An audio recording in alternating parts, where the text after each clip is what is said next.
الموت ورحمة عند الموت ومغفرة بعد الموت.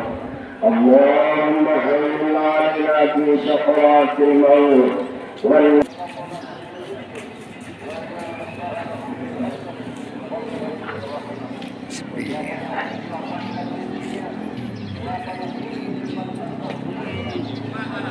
الله أكبر الله أكبر الله أكبر الله أكبر الله أكبر الله أكبر الله أكبر الله أكبر الله أكبر الله أكبر كبيرا والحمد لله كثيرا وسبحان الله بكرة وأصيلا. لا إله إلا الله وحده صدق وعده ونصر عبده وأعز جنده وهزم الأحزاب وحده. لا إله إلا الله ولا نعبد إلا إياه مخلصين له الدين ولو كره الكافرون. الحمد لله الحمد لله الذي أتم لنا شهر الصيام وأحل لنا اليوم الطعام وأعاننا فيه على القيام. أشهد أن لا إله إلا الله وأشهد أن محمدا رسول الله. اللهم صل على سيدنا محمد الفاتح لما أغلق ناصر الحق بالحق وعلى آله حق قدره ومقداره العظيم. أما بعد فيا عباد الله أوصيكم ونفسي بتقوى الله فقد فاز المتقون. وقال تعالى: يا أيها الناس اتقوا ربكم واخشوا يوما لا يجزي والد عن والده ولا مولود يجاز عن والده شيء إن وعد الله حق فلا تغرنكم الحياة الدنيا ولا يغرنكم بالله الغرور. Jemaah salat Id yang dimuliakan Allah Subhanahu wa taala. Allahu akbar, Allahu akbar, Allahu akbar. Ketika Nabi Ibrahim alaihissalam bertakbir, dijawablah oleh Jibril alaihissalam, la ilaha illallah wallahu akbar. Lalu didengar oleh Sayyidina Ismail, lalu dijawablah wallahu akbar walillahil hamd. Gabungan takbir itulah yang berkumandang kita dengar dari semalam sebagai pertanda berakhirnya bulan suci Ramadan dan sebagai pertanda masuknya bulan Syawal. Allahu akbar, Allahu akbar, Allahu akbar walillahil hamd. Jemaah salat Id yang dimuliakan Allah Subhanahu wa taala. Allah Subhanahu wa taala di dalam surah Al-A'la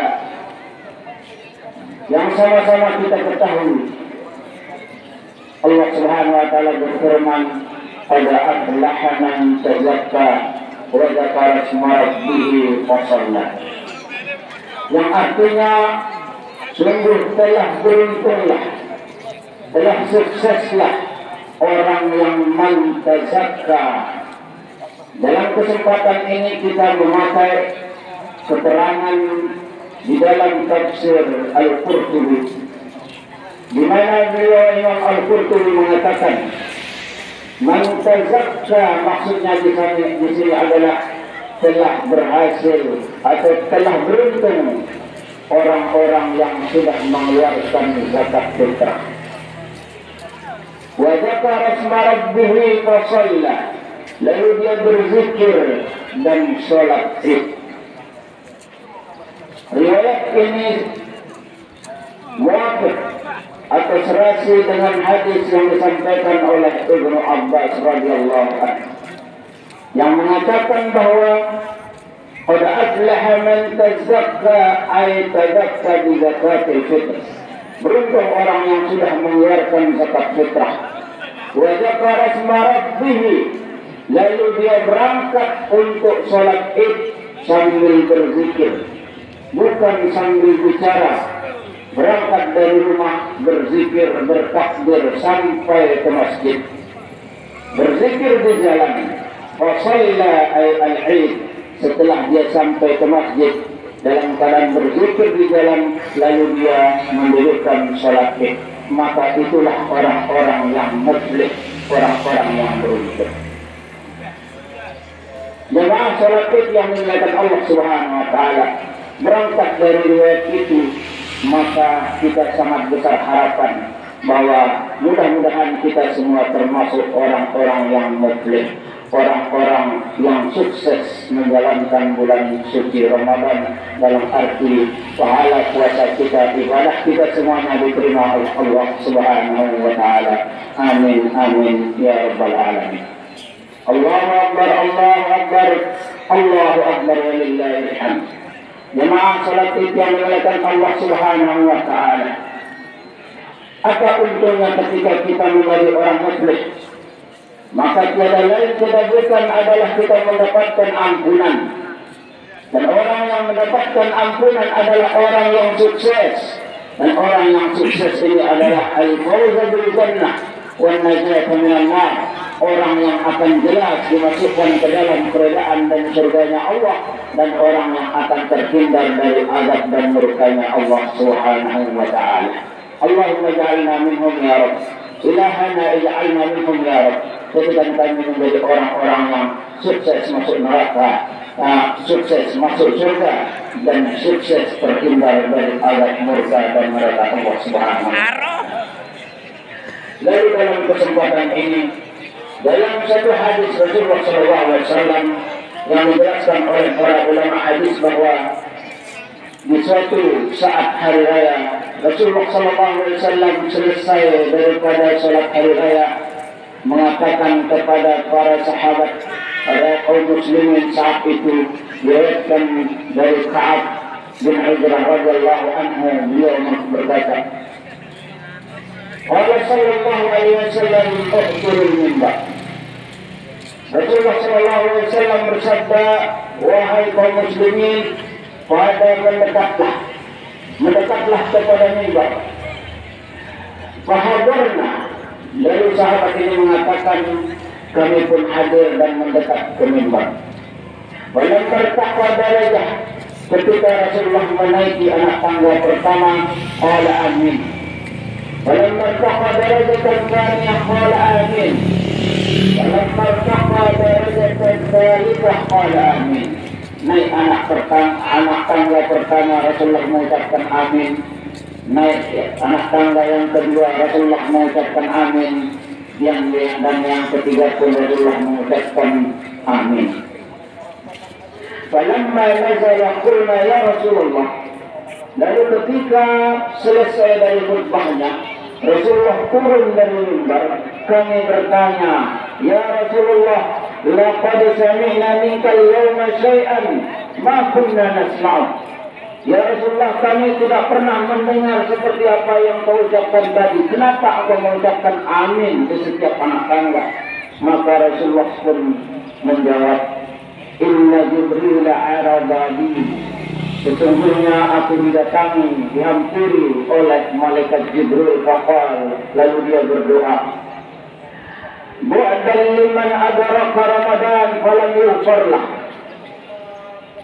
Bu'dan bermakna ba'idun 'anil rahmah, yaitu jauh dari keberkahan, jauh dari rahmat. Siapa dia? Man adraka Ramadan falam yughfar lah. Orang yang sempat hidup di dalam bulan Ramadan penuh, tapi dia selesai sampai bulan Ramadan itu habis, dia pun belum mendapatkan ampunan dari Allah Subhanahu wa taala. Allahu Akbar, Allahu Akbar, walillahil hamd. Bertakbir yang dimuliakan Allah Subhanahu wa taala. Kenapa ibadah bulan Ramadan kita yang begitu banyak, yang begitu kita usahakan, kenapa bisa tidak kita mendapatkan ampunan dari Allah Subhanahu wa taala? Tentu banyak sekali sebabnya. Yang insya Allah kita semua tahu dan kita semua sedar apa saja yang menyebabkan ibadah kita tidak diterima oleh Allah Subhanahu wa taala. Di antaranya adalah sebagaimana salah satu hadis Rasulullah SAW yang mengatakan, rubbas sha'im, banyak sekali orang yang berpuasa, laisa lahu, tiada yang dia dapatkan illa al-ju'a al-atas, kecuali hanya mendapatkan lapar dan dahaga. Kenapa? Karena mereka berpuasa dari makan dan minum, tapi mata tidak dijaga melihat yang tidak-tidak, mulut tidak dijaga dari berbicara yang tidak-tidak, hati pun tidak dijaga dari berpikir yang tidak-tidak. Itu salah satu sebab daripada sekian banyak sebabnya. Kemudian Rasulullah melanjutkan sabdanya, falamma raqaitu tsaniyah, ketika saya menaiki anak tangga saya mengucapkan amin. Itu mengaminkan doa Jibril yang mengatakan, bu'dan liman dzukirka indahu falam yusalli alaik. Jauh dari rahmat dan jauh dari keberkahan orang yang ketika di dekatnya dia ada orang yang berselawat, ada orang yang menyebutmu, tapi dia sendiri tidak mau berselawat. Hadirin hadirat yang dimuliakan Allah Subhanahu wa taala. Ada suara orang menyebut Nabi Muhammad, kita enggan untuk berselawat, itu pun kita mendapat murka. Bagaimana dengan kita sendiri yang tidak mau berselawat? Bagaimana kalau kita juga melarang orang yang berselawat? Maka al-khilasul aula, tentu murka Allah lebih besar. Waqala falamma raqaitu salisa, lalu Rasulullah melanjutkan ketika saya naik tangga yang ketiga, Jibril pun berdoa, bu'dun liman adraka abawahu al-kiram al ahadina falan yudkhilahul jannah. Jauh dari keberkahan hidup, jauh dari rahmat Allah, orang yang sempat berjumpa hidup dengan kedua orang tuanya atau salah satunya, tapi keberadaan orang tuanya bukan menyebabkan dia semakin dekat kepada Allah, bukan menyebabkan dia untuk masuk surga, bukan menyebabkan dia mendapat ridha Allah, tapi justru sebaliknya, dia karena tidak baik terhadap orang tuanya, maka dia mendapat murka dari Allah Subhanahu wa taala, maka celakalah orang itu. Jemaah salat Id yang dimuliakan Allah Subhanahu wa taala. Jadi memang identik. Hari ini adalah hari pengampunan Allah Subhanahu wa taala. Namun untuk menyempurnakan semua pengampunan itu adalah kita harus menjalin silaturahmi yang retak, menyambung yang putus, merangkul yang jauh, dan orang yang paling pantas untuk kita rangkul pertama kali adalah kedua orang tua kita. Karena bagaimanapun kita rajin beribadah di saat kita menjalani ibadah puasa, bagaimanapun kita rajin tahajud, tadarrusan, ketika hubungan kita dengan orang tua putus, tidak baik, maka itu sia-sia. Dalam riwayat lain dikatakan, di hari raya Rasulullah SAW mengatakan bahwasanya tidak akan diterima puasa orang yang di saat itu dia tidak baik hubungannya dengan orang tua. Kita ambil pelajaran kisah yang selama ini kita semua tahu insya Allah. Seorang Alqamah yang hidup di masa Rasulullah SAW terkenal dengan taatnya ibadah, selalu di masjid, rajin beribadah, bahkan terkenal dengan dermawan, rajin bersedekah dan rajin berinfak. Tapi ketika beliau sakaratul maut, dia tidak bisa melafazkan kalimat tauhid. Melihat sang suami yang kesusahan dan kesakitan di saat sakaratul maut, sang istri pun mendatangi Rasulullah SAW. Ya Rasulullah, suamiku sedang sakaratul maut, tapi dia tidak bisa melafazkan, dia tidak mati-mati ya Rasulullah, dia kecapean. Lalu Rasulullah pun bertanya, apakah dia memiliki orang tua? Lalu sahabat yang lain menjawab, dia masih memiliki seorang ibu. Maka diutuslah sahabat, panggilkan saya ibunya. Lalu dipanggillah ibu ini menghadap kepada Rasulullah SAW. Wahai ibunya Alqamah, ada apa? Bagaimana hubunganmu dengan anakmu Alqamah? Apa jawab sang ibu? Ya Rasulullah, anakku itu adalah anak yang saleh, anak yang rajin ibadah, rajin bersedekah. Tapi itu dulu ya Rasulullah. Ketika dia sudah menikah, dia lebih mengutamakan anak dan istrinya daripada aku ya Rasulullah. Itu yang membuat aku kecewa ya Rasulullah. Lalu mendengar jawaban itu, engkau tidak mau meridai anakmu? Tidak. Bagaimana saya mau meridainya? Saya mengandungnya 9 bulan. Wahdan ala wahdan, seorang ibu mengandung kita penderitaan di atas penderitaan, bahkan di saat melahirkan mempertaruhkan nyawa. Bagaimana ya Rasulullah? Karena itu Rasulullah memanggil para sahabat, kumpulkan sayap Abu Bakar, kita akan bakar sayap Alqamah. Ibu pun terkejut, kenapa kau membakar anakku ya Rasulullah? Rasulullah menjawab, anakmu lebih baik dibakar saat ini, lebih baik dibakar hidup-hidup di dunia ini, daripada dia dibakar di api neraka yang sifatnya abadi dan sifatnya lebih panas dan lebih menyiksa. Melihat kejadian itu pun akhirnya hati sang ibu pun luluh, lalu dia memaafkan sang anak. Ketika detik itu pun seorang ibu memaafkan anaknya, seketika itu pula Alqamah bisa melafazkan kalimat la ilaha illallah, dan seketika itu juga nyawanya keluar dengan longgar, tenang. Jamaah sholat Id yang dimuliakan Allah Subhanahu wa taala. Seorang Alqamah terkenal rajin ibadah, taat, pemurah.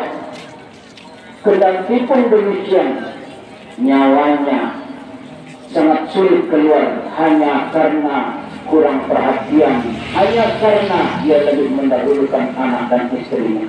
Bagaimana dengan kita yang secara nyata banyak kita lihat kita itu banyak lebih mengutamakan anak dan istri, sementara keadaan orang tua kita pun tidak tahu, kita lalai. Maka dari itulah untuk kesempurnaan pahala kita, kesempurnaan ampunan Allah di hari ini, orang yang pertama yang pantas untuk minta maaf, kita minta maaf darinya adalah kedua orang tua kita. Mudah-mudahan Allah Subhanahu wa taala memberikan kita taufik dan hidayah untuk membuka dan melepas segala berat hati kita untuk menjalin silaturahmi yang baik dan memohon maaf kepada orang tua kita. Barakallahu li wa lakum bil Qur'anil azim wa nafa'ani wa iyyakum bima fihi minal ayati wa dzikril hakim. Aqulu qawli hadza wa astaghfirullah li wa lakum fastaghfiruhu innahu huwal ghafurur rahim.